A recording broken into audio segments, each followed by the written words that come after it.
dimaksud dengan peningkatan kualitas pembelajaran, yaitu proses berkelanjutan yang memerlukan refleksi, perencanaan, aksi, dan evaluasi. Tentu saja Bapak Ibu guru sudah memahami hal tersebut, apa yang harus dilakukan, yaitu refleksi dari hasil pembelajaran yang telah dilakukan, kemudian merencanakan sesuai dengan tujuan pembelajarannya. Maka dengan seperti itu kita nanti pembelajarannya akan lebih baik dari sebelumnya.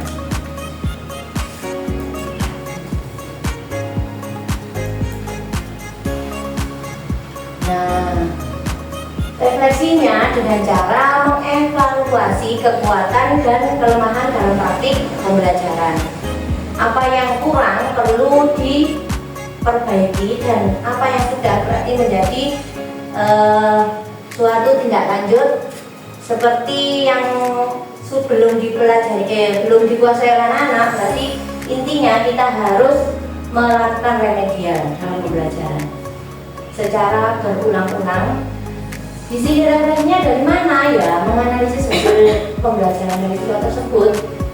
Terus kita harus mengidentifikasi tantangan dalam pembelajaran. Misalnya di suatu kelas tersebut kita ternyata kurang menguasai dalam hal mengkondisikan di ruang kelas. Berarti kita refleksinya dengan cara apa? Misalnya kita membuat game dalam pembelajaran, game atau apa. Tantangannya apa lagi? Misalnya di refleksi itu karena media dan model pembelajarannya kurang bagus atau kurang menarik sehingga anak-anak tidak dapat menguasai pembelajaran tersebut.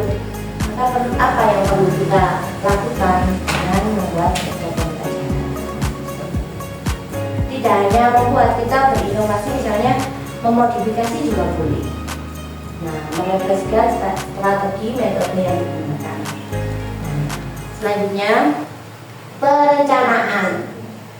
Merencanakan strategi perbaikan berdasarkan hasil refleksi tadi. Sudah saya katakan dari awal, menentukan tujuan pembelajaran, memilih metode dan media pembelajaran yang sesuai, mempersiapkan asesmen dan skenario kelas.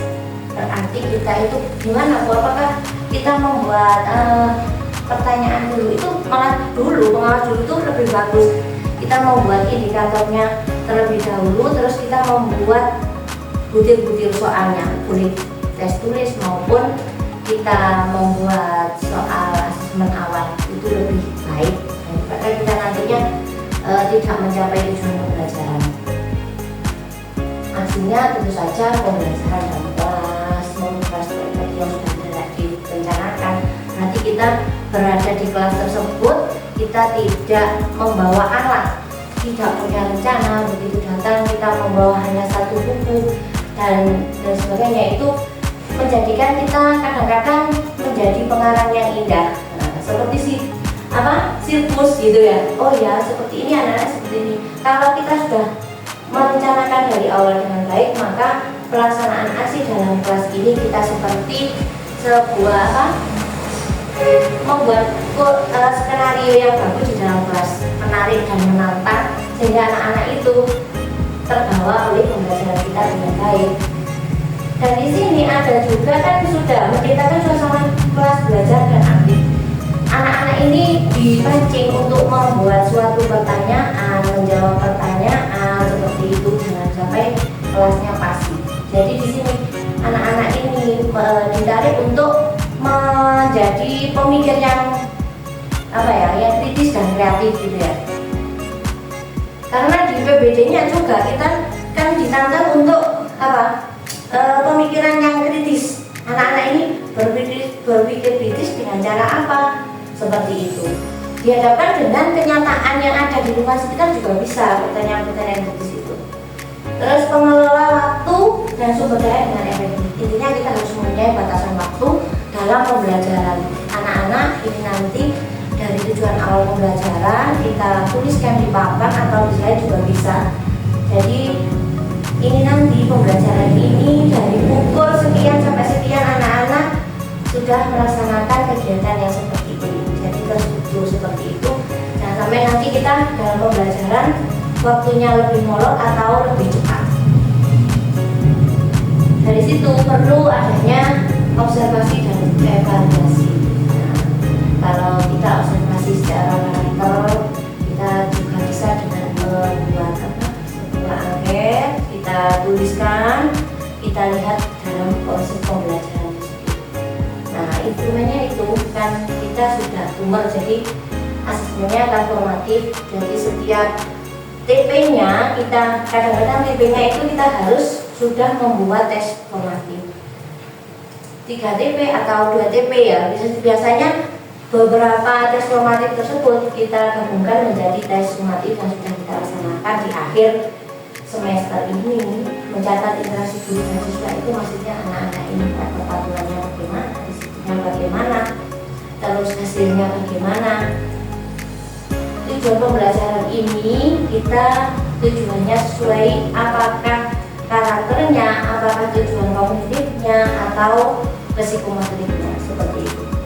Dan jadi penilaian dari evaluasi itu dari berbagai penilaian, tidak hanya tertentu saja. Pengamatan ini sangat perlu nantinya karena pendidikan SD itu yang cukup lama, 6 tahun. Jadi mulai dari kelas 1 kita sudah bisa menekankan karakter anak-anak. Dimulai dengan cara berdoa, disiplin seperti itu, berucap tutur kata yang sopan, patuh seperti itu ya. Terus efektivitasnya di sini juga kita harus manajemen kelasnya. Misalnya manajemen kelas itu tidak hanya situasionalnya saja, tetapi bisa kita pengaturan tempat duduknya, misalnya seperti itu. Terus papan-papan yang kita pasang, setidaknya anak-anak sudah bisa melihat media pembelajaran di dinding itu, semuanya bisa melihatnya. Panjenengan menaruh media di sebelah sana, tapi anak-anak menghadap sana itu juga kurang efektif. Jadi bagaimana caranya anak bergulir dan bisa melihat media tersebut. Intinya kalau memakai LCD ya LCD-nya dipaparkan di mana sehingga anak-anak bisa menyimak dengan seperti itu.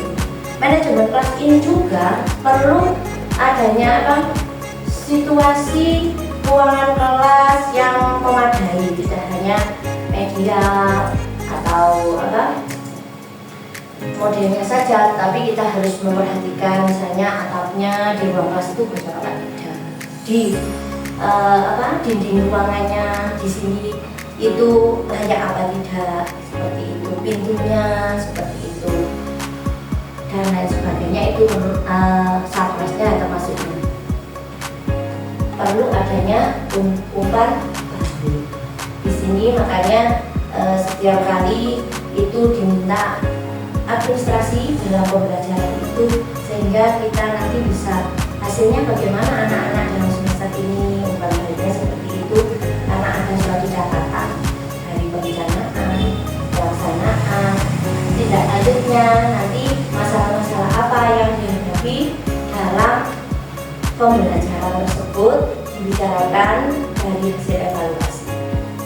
Nah, kalau kita nanti memang diprogramkan untuk peningkatan juga mutu dari guru dengan cara pelatihan pengembangan, bisa dengan itu melihat di platform guru mengajar secara mandiri. Nanti bisa kita madamkan kenapa di ruangan ini kita buat untuk rapat, kita buat kompel selanjutnya. Mungkin tidak banyak yang saya sampaikan, siklusnya seperti itu. Jadi apa yang harus kita lakukan untuk mencapai PBD-nya di tahun ajaran baru nantinya dan selanjutnya bisa mencapai yang warna hijau, tidak lagi merah. Nah, siklus ini praktek belajar membantu guru untuk tumbuh secara profesional dan meningkatkan hasil belajar siswa. Maka yang saya minta kemarin untuk hari berikutnya kita sudah bisa menyampaikan atau mengumumkan administrasi itu. Intinya itu adalah alat yang kita gunakan untuk dalam pembelajaran di kelas. Jangan sampai kita tidak membawa alat untuk mengajar. Mungkin kurang lebihnya itu yang dapat saya sampaikan untuk peningkatan pembelajaran. Kurang lebihnya mohon maaf. Wassalamualaikum warahmatullahi wabarakatuh. Mungkin ada yang perlu ditanyakan? Kamu lah.